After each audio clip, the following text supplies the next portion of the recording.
yung mga matitindi yung ginawa. Bakit hindi ito yung kasuhan? Hindi ito yung ipakulong. Pero ang ipapakulong mo yung bumabatikos. Napakamalaking katarantaduhan nun, mga kababayan. Naku po, alam mo, ang dami yung nagaganap ha. Kasi simula pa lang at meron pang mangyayari. Ito, abangan nyo ito ha. Pakinig kayo na mabuti, abangan nyo. Dahil nga, alam naman po natin nung Disyembre, kahit kayo ay busy sa inyong mga Christmas party, Christmas holiday, vacation, marami ang nadismaya. Ang buong Pilipino ay nadismaya dahil sabi ni Marcos may makukulong pero walang ni isang nakulong. Pero syempre, yung mga bayaran niyang vlogger ang sinasabi, di ba si Diskaya naman nakulong? Ay, ang tanga-tanga nila. Ang sinasabi nating gustong makulong ay hindi yung mga private person. Ang gusto nating makulong ay yung mga politiko. At lalong-lalo na yung kanyang pinsan. Ang gusto nating makulong. At syempre si Zaldico, gusto rin natin niya makulong. Hindi ibig sabihin, nagsalita na siya, ligtas na siya. Gusto din natin niya makulong. Kasi, isipin nyo to ha. Ang bilis nilang kumilos pagkakalaban sa politika, pero pagdating sa katulad ng nila Zaldico, nila Romualdez, abay, ang bagal-bagal. Di ba ho? Yun ang gusto natin makulong. Kaya nga maraming na-frustrate nitong Disyembre, tapos may nag-usog pa Hindi, Pasko na. Ay, sa bagong taon na, sabi ko naman, pagalaw ng pagalaw. Tapos na ho yung bagong taon, mga kababayan, at wala pa rin pong nakukulong. Abay, may ibig sabihin na po noon, talagang ang mga Pilipino ay nalungkot dahil sandali, tangina, tinatarantado mo talaga kami. Yeah? Binudol mo na nga kami noong 2022, bubuduli mo na naman kami ngayon. Binudol mo na nga kami sa 20 pesos na bigas, ngayon bubuduli mo na naman kami. Na kayo may makukulong, walang nakulong. Kaya nga, mga kababayan, meron akong nabalitaan. Pag-uusapan natin yan, unya-unya. May nabalitaan ako na may dalawang ikukulong na senador. Na may dalawang parabagang panakipbutas. Para mawala doon sa issue na wala siyang naikulong. Merong ipakukulong na dalawang senador. Mamaya pag-uusapan natin yan. Pero ang unang nakulong, ngayon, nakulong nung kahapon. Walang iba kung hindi ang isang nagpoprotesta laban sa korupsyon. Yung pang nakulong, nakutang yun. Doon ka talaga mabibwisit sa bayan natin, Nantakin mo, kung sino pa yung lumalaban sa korupsyon, siya pa yung nakulong. Yung mga korap, abay malaya. Yung mga korap ay masayang nagdidiwang ng kanilang Pasko at bagong taon sa iba't ibang bansa. Di ba? No, hindi, sa totoo lang hindi na nga natin alam kung asa na nga ba ito si Romualdez. O si Zaldico, hindi. Sabi nila, kanselado na yung passport na yan, makakauwi na yan, kung ano-ano sinasabi, mahuhuli na yan, ma-Interpol na yan. Di ba yung paulit-ulit na sinasabi? May nangyari ba? Wala pa rin. Ako po. At ang nakulong, walang iba kung hindi lumalaban sa korupsyon. Walang iba kung hindi si retired General Pocis. Buti na lang at na kapag bail siya, na nabayaran niya po yung nakapagpiyansa siya para makalaya po siya. Kasi sa totoo lang, ako nung tinitignan ko at yung inaaral ko yung mga sinabi niya, parang wala naman ako nakitang mas malala pa doon sa sinasabi ng mga makakaliwang terorista. Kasi lagi lang naman yung sinasabi, dapat maging transparent at nagagalit na ang taong bayan, pero wala ho siyang ginawang panggugulo. As a matter of fact, di ba sinabi ko nga sa video ko kahapon, habang tayo ay nasa park dito sa Tokyo, sabi ko doon mas malala pa nga yung mga makakaliwang grupo ng mga komunista, terorista. Pag sila nagsalita, talagang ibagsak, di ba? Ganun sila Etong grupo ni General, Pokis, wala akong ganyang klaseng pagsasalita. As a matter of fact, ingat na ingat po yung grupo na yan. Pag nasa rally, di ba, nasamahan po natin yung isang rally na yan. At sila po ingat na ingat. Meron pa silang mga warning na nung pinagsalita tayo, walang Marcos resign. Yung mga ganyan ba, napakaingat po nito mga to. Pero bakit yan ang inuna? Ay, alam mo, iba't ibang teorya ang bumabalot diyan sa pagpauna na ikulong itong si General Pokis. Alam niyo kung bakit? Isa ho diyan ay talagang winawarningan niya nito ni Marcos. Winawarningan niya na kung sino man ang magtatangkang paalisin ako sa posisyon, kasunod ng pagpaalis doon sa presidente ng Venezuela, kung sino man ang magpapaalis sa aking posisyon, sisiguraduhin ko merong maikukulong. Ayan yung ano niya yung bangbangang inaano para bagang inaano niya sa tao na pag ikaw lumabang ka sa gobyerno nito, ikukulong ka. Kahit ba sabihin nating may bail. Kasi sa totoo lang, hindi importante sa kanila kung magiging guilty ka ba, hahatulan ka ba ng husgado na guilty. Ang importante sa kanila, matakot ka. Takutin ka para hindi na ikaw magsalita. Kasi wala na silang magawa Frustrated ang taong bayan, galit ang taong bayan. Ngayon, konting trigger na lang, talaga nga namang baka paalisin na sa posisyon si Pangulong Marcos, di ba? So ngayon, winawarningan niya kung sino man ang mga magiging leader na paalisin siya sa posisyon. At pag ito ay naipakulong niya itong si General, isipin mo isang PM Mayor, retired General. Isang matapakatikas na tao, naipakulong niya. Ay, ibig sabihin lamang nun, kayong mga susunod na mga junior officer, kayang-kaya ko kayo ipakulong. Kaya wag kayong gagawa ng alam ninyong sasabit kayo dahil pag ako kinriticize nyo o sinabihan nyo, tandaan nyo, kritisismo lang ang ginawa nitong general, si retired general, kritisismo lang ginawa niya pero pinakulong niya. So sinasabi ngayon ni Marcos na kung sino man ang babati ko sa akin, meron kayong pupuntahan. Yan ay kulungan. Ito, pakinggan natin yung pahayag ni retired General nung siya ay nakapag-bail na. Yung pag-aresto, naintindihan ko yon dahil trabaho ng CIDG yun. Ang hindi natin maintindihan at kinakababahalan natin ay bakit yung mga taong nagpapahayag ng mga damdamin nagpoprotesta dahil dito sa mga matinding korupsyon na ito ay kinakasuhan, inuhuli, inaarestong tulad ko. Alam mo, ito sir, mawalang maistorbo na bago ka tumuloy sa yung sinasabi. Talagang tama yung sinabi ng mga tao mga lalo na naalala ko I think it was Chavit Singson who said this na mas malala pa itong anak kesa dun sa tatay. Yung tatay, strong personality. Yun yung atake bilang isang pinapakita sa tao, strong. Pero itong isa, kunwari weak, kunwari tatanga-tanga, di ba?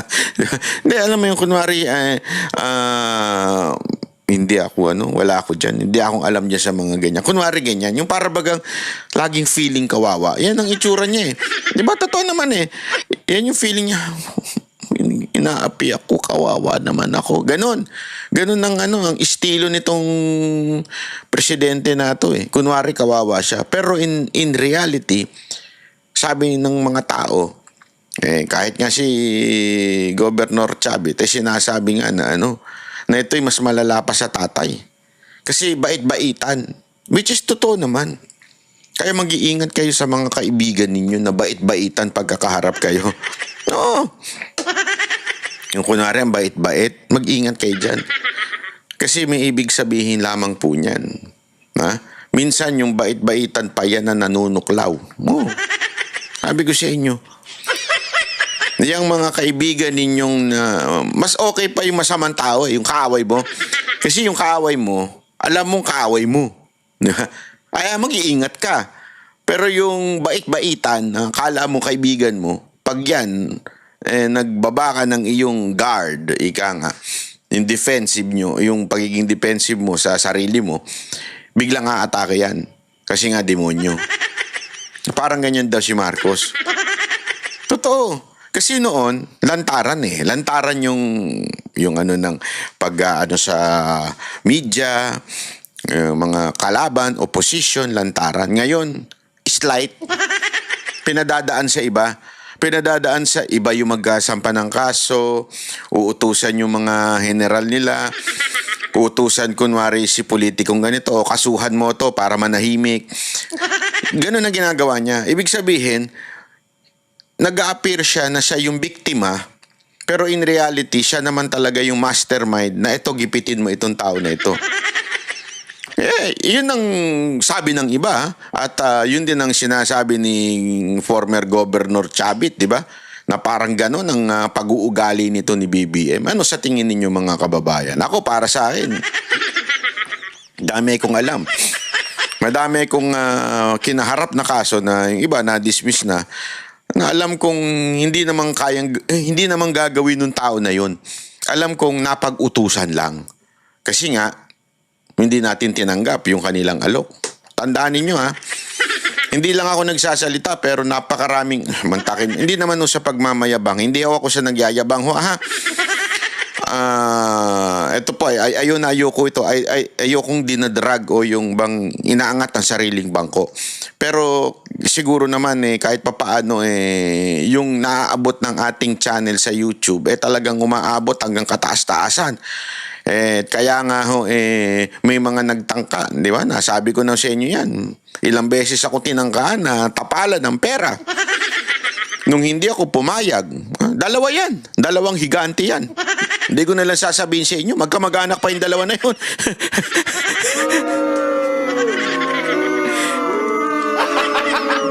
Yung dalawang magkamag-anak na yun. Sinusubukan, tigkakalhating milyon. Kada buwan mo ito Ang sarap na sana ng buhay ko nun. Mantakin mo, kada buwan. Di may kukuyakoy na lang ako. May 1 milyon na ako, kada buwan. Di ba, ang dami ko na mabibiling motor nun. Ang dami ko na mabibiling Dior. Di ba? Pero, hindi tayo pumayag. Ngayon, kinasuhan tayo, kaliwat kanan. Kung kani-kanino pinadadaan. Ano ibig ko lang sabihin? Ganun pag-uugali itong mga demonyon to tulad nito, since sedition inciting to sedition ng kanyang kaso, kaya na-serban siya ng warrant. Yun ang totoo dyan, kaya siya nakulong. Nadakip siya. At ang kinakasuhan, na-aresto yung mga taong nagnakaw ng bilyon-bilyon, yung mga kumuha ng pera na instead sana sa mga flood control para mawalang baha. Ayun ang inaasam na inaantay natin na makulong, mapanagot, pero wala. Sir, yung background ng case po ninyo, inciting to sedition, meron daw po ba kayong mga naging pahayag ng pag-aaklas laban po sa gobyerno or sa AFP? Ayun na nga yung inciting sedition is parang nanghihikayat ng sedisyon na pabagsakin ng gobyerno. Hindi ho namin ginagawa yon sa gobyerno. Kami lamang ay nagpapahayag ng damdamin, matinding puot, galit ng mga tao. Tulad ninyo, tulad natin lahat, tulad ng mga pulis, tulad ng mga sundalo, na nararamdaman natin yung yun ang paglapastangan ng mga taong pinagkatiwalaan natin, ng mga taong binoto natin, na pagsilbihan tayo, pero sa halip, tayo ay winalangya.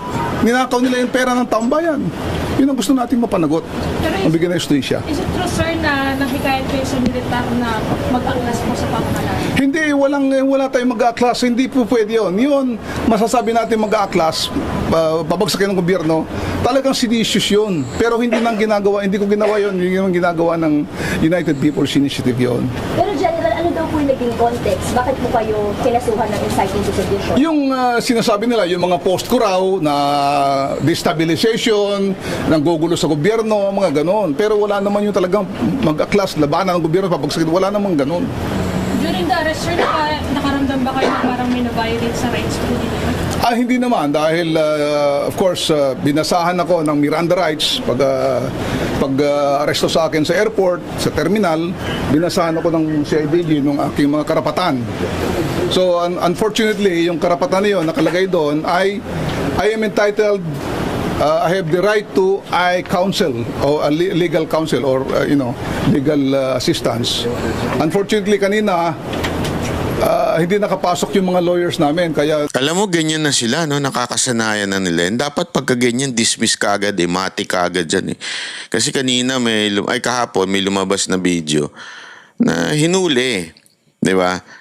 Matik yun eh. Yung Miranda rights, kailangan may present lawyer ka pagka dinakip ka. Di ba? O at least man lang pinasunod. Di ba? Oh, siyempre right then and then, hindi pwede. Alam naman, antayin muna yung lawyer mo bago ka dakpin. Hindi pwede yun. Pero once na andun na nagsisisigaw na sa gate si Topacio, si Atty. Topacio, pero hindi pinapasok. Abay, malaking yun, malaking katarantaduhan po yun. Bakit hindi ho pinapasok? Diba? Na andun ni abogado mo. O edi kung kailangan isa kay sa mobile, si Atty. Topacio, at kung papayag naman siya, edi sumakay siya. Pero binigyan niyo sana ng choice. Alam niyo kasi kung ba't hindi hinayaan yun. Kasi nga, gustong, yung takot, yun yung gusto nilang mangyari dito sa tao. Siguro, na-underestimate nila si General Pocis dahil PMA ito Hindi naman ito ordinary, hindi naman po siya nanlalait tayo ng kapwa ng mga other uniform personnel. Hindi ito ordinaryong nag-aral lang ng criminology, hindi ito ganun. Ito po ay PMA. Nag-training po ito ng malupit. At sanay yan sa pang-uusig. Mantakin mo. Pero bakit ganun? Kasi nga gusto nila magkaroon ng takot. Not only to him, but to the entire group and to the people who's talking against the government. Including the bloggers. Di ba? Kasi yan yung yan yung kanilang sige lang, kasuhan nyo ng kasuhan para maubos ang pera, matakot, lahat. Ganun ang gagawin nila Mga animal at demonyo talaga yung mga nasa gobyerno ngayon. nagkaroon ng konting commotion doon. Gusto sana ng lawyers namin na makausap ako kasi hiniwalay yung pag-aresto sa akin, wala yung mga lawyers doon. Yun lang naman ang nag-issue doon. Yun ang nangyari ho dyan. At nako. Alam mo, ito gusto ko lang itong importante kasi itong maintindihan natin. Itong revelasyon ni Governor Chavit, di ba? Na yung favorite contractor ni Marcos, lumobo ang proyekto. Ito yung hindi ko magets Tama si retired General Pocis.